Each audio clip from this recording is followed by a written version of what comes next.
Hello friends, എല്ലാവർക്കും സുഖമാണോ? ഈ ചാനൽ സബ്സ്ക്രൈബ് ചെയ്ത എല്ലാവർക്കും ഒത്തിരി നന്ദി. ഇന്ന് നമുക്ക് തമിഴ്നാട്ടിലെ വളരെ ഫേമസ് ആയ അതിരസം എന്ന് പറയുന്ന ഒരു പലഹാരം ഉണ്ടാക്കിയാലോ?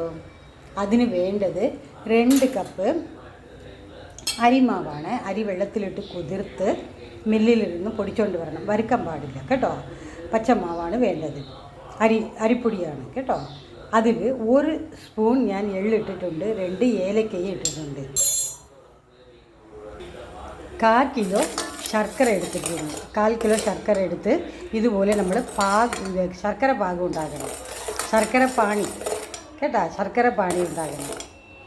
ഇതുപോലെ സകലം വെള്ളം കേട്ടോ, 2 സ്പൂൺ വെള്ളം ഒഴിച്ചിട്ട് ഈ 1/4 കിലോ ശർക്കര നന്നായിട്ട് പൊടിച്ചെടുത്തിട്ട് നമ്മൾ അതിലിട്ടാണ് ഈ ശർക്കര പാനി ഉണ്ടാക്കേണ്ടത്. പാനി തയ്യാറായി. നമ്മൾ തൊടുമ്പോഴേക്കും ഇങ്ങനെ പറയണം. ഈ നൂല് പരുവത്തിലാണ് വരേണ്ടത്. വെള്ളത്തിൽ ഒഴിക്കുമ്പോഴേക്കും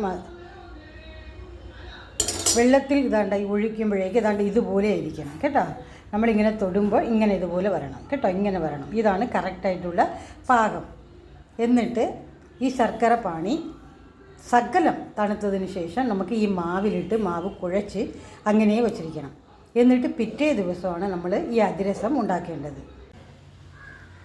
ഹലോ ഫ്രണ്ട്സ്, നമ്മൾ ഇന്നലെ മാവ് അരിമാവിൻ്റെ കൂടെ അരിപ്പൊടിയുടെ കൂടെ നമ്മൾ ശർക്കരയും എള്ളും എല്ലാം കൂടെ ചേർത്ത് ശർക്കര പാനി ഒഴിച്ച് എള്ളും ചേർത്ത് നമ്മൾ മിക്സ് ചെയ്ത് വെച്ചിരിക്കുന്നില്ലേ, ആ മാവ് അതിരസത്തിൻ്റെ മാവ് റെഡിയായി. ഇതിൻ്റെ കൂടെ ഞാൻ സകലം 1/4 ടീസ്പൂൺ ചുക്കുപൊടി കൂടെ ചേർത്തിട്ടുണ്ട് കേട്ടോ.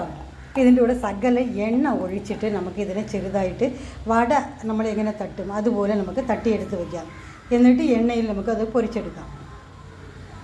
അതിരസം മാവ് ഇതുപോലെ പ്ലേറ്റിൽ നമ്മൾ ഇതുപോലെ വടക്കി നമ്മൾ തട്ടൂല അതുപോലെ തട്ടിയെടുത്ത് വയ്ക്കണം. എന്നിട്ട് എണ്ണയിൽ പൊരിച്ചെടുക്കണം. ഒരു വശം വെന്തതിന് ശേഷം നമുക്ക് തിരിച്ചിട്ട് നന്നായിട്ട് ബ്രൗൺ കളർ ആകുന്നത് വരെ അതിനെ പൊരിച്ചെടുക്കുക. ഇതുപോലെ ബാക്കിയുള്ള മാവും ഇതുപോലെ നമുക്ക് പൊരിച്ചെടുക്കണം. ഒരു സൈഡ് നന്നായിട്ട് വെന്ത് ഞാൻ തിരിച്ചിട്ട് ഇനി ഇത് വെന്തതിന് ശേഷവും നമുക്ക് എന്ത് ചെയ്യണം, ഒരിക്കൽ കൂടെ ജസ്റ്റ് ഒന്ന് ഇട്ടിട്ട് നന്നായിട്ട് വെന്തതിന് ശേഷം നമുക്ക് എടുത്ത് പ്ലേറ്റിൽ വെച്ച് കുട്ടികൾക്ക് കൊടുക്കാം. ഇതാണ് നമ്മുടെ അതിരസ റെഡി. നല്ല സോഫ്റ്റായ അതിരസ റെഡി. വളരെ ടേസ്റ്റാണ് കേട്ടോ. ഇതുപോലെ എല്ലാവരും ഒന്നും ഉണ്ടാക്കി നോക്കണേ. Okay, bye, see U.